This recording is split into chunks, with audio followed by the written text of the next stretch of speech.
And moving on, my New York Knicks fans, what is good with y'all? How is everything? Y'all feeling good? Y'all won the game that y'all shouldn't have won. But when you do, sets you up perfectly for the series. So now, we spoke about this before and blowing someone out in a game one. The New York Knicks won that game one just about as well as you can win a game one. Because they're going to come in the game two like, little afraid, little on edge. Not afraid, but a little on edge. And what Coach Kerr calls an appropriate fear, having an appropriate fear for your opponent. And New York will come into next game with appropriate fear due to how much they were tested today. If you're Indiana and you get today, it changes the series for you. And they let a golden opportunity go. And when you're not head and shoulders above your opponent, letting one get away could be almost detrimental and impossible to make up. And I think that will be the case for the Indiana Pacers. Jalen Brunson had 43, 6, and 6, 14 for 26 from the field. That's the Jalen Brunson I'm talking about. If you watch that game, he was not ball dominant at all. Dante was getting off. Josh Hart was getting off. And then in the fourth quarter, Jalen Brunson took over. And I mean absolutely took over. And that's what you want to see. Because what happens is, what tends to happen is Jalen let those guys do what they were doing. And he was great. He was doing this thing.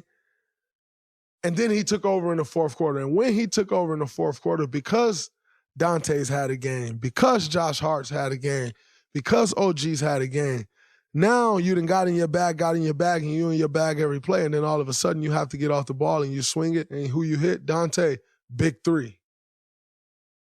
But why could you go to him? Because he was ready for you, because you kept him involved the rest of the game. Dante catch that ball, and he 0 for 4 from 3, 1 for 4 from 3, 1 for 5. That's a totally different shot. But he locked in. He's in rhythm. And so then you can call up on your other guys. So I absolutely loved the game Jalen Brunson played today. I thought he was, like I said, he was getting off the ball. He wasn't dominating the ball, didn't take a ton of shots, took great shots, got to his spot, very methodical. We spoke about the Indiana Pacers having Andrew Nembhard guard him. He's just too small. Like, Jalen was just walking him to the spot and, like, raising up over him. He shot a three once in his face, like he's right there, not big enough, just raised up and shot the three. And these are all plays down the stretch. He's just walking him to the middle of the paint and raising up over him. And, Nembhard is their best defender. And we spoke, or best perimeter defender for sure. And we spoke about that. And I just don't think that is a good matchup for them. And someone may say, like, he did a good job and then Jalen just got off in the fourth quarter. But I'm going to tell you, it looks like Jalen almost took that approach because he know he could get off when he wanted to get off. And to let that game get away was tough. Now, if you're the Indiana Pacers, you could, in a very fool's goldish way, say, Hallie had a bad game, and we still had an opportunity to win the game. And I'm here to tell you, you got a great game from all your other guys, and that Hallie, that's the one you better win. And so, for me, I thought Hallie looked a little timid. He looked very timid, actually. I saw him turning down shots that he normally takes. When he's coming off the pick and roll, it was almost like he had tunnel vision and, like, predetermining what he wanted to do just to get off the ball. Just some uncharacteristic plays. He looked very frantic and, like I said, just a little too timid for me. It's like he wasn't, like, it almost looked like he was a little rattled by the moment. Like the moment, the stage was a little too big, because some of the mistakes that Hallie was making, Hallie is a mistake-free basketball player. Like, this is the same guy who had multiple games with, what did he have? A couple games with 20 assists and 0 turnovers or something like that. Also, he's like, this is a guy who doesn't, like, he's not a high-mistake basketball player. And some of the mistakes he was making, to me, was just, like, eye-popping. Like, Miles, maybe last 4 or 5 minutes of the game, comes and sets a screen. Hallie's on the right side of the floor, then he's going middle. He take one dribble off middle, and Miles pop. He drops the ball, like, throws it away. They go down, they get a dunk, a layup. And it's like, when I say uncharacteristic, is because Miles pop when he set a screen. 95% of the time he's going to pop. So just to assume that he was going to make that dive like that, like not even a whole dribble off and you're getting off it, that to me just looked a little timid. Like I said, turn down a couple shots that he'll line up and he take those shots, and I was just, turn the ball over another play, another uncharacteristic turnover. OG Anunoby flying down court. Holly got one foul. You move out the way. It's the playoffs. Foul him. Make him go to the line and take those. You got one foul in the fourth quarter. Foul him. Don't just move out the way. And so I was a little disappointed in Hallie's game.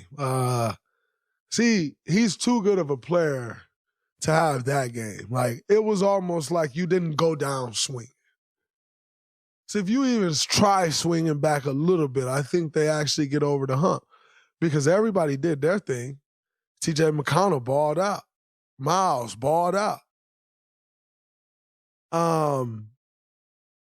Like Aaron Nesmith balled out. Obi Toppin balled out. So you gotta win that game. And now Knicks feeling good about themselves. They won one that they shouldn't have won. They're getting game 2. And so I think it's just going to get tougher and tougher for Indiana. And I don't think they'll have much of an answer. The Knicks want to play fast.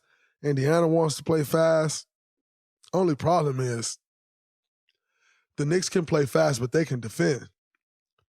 Indiana play fast, they don't guard. And they scored 117 points today.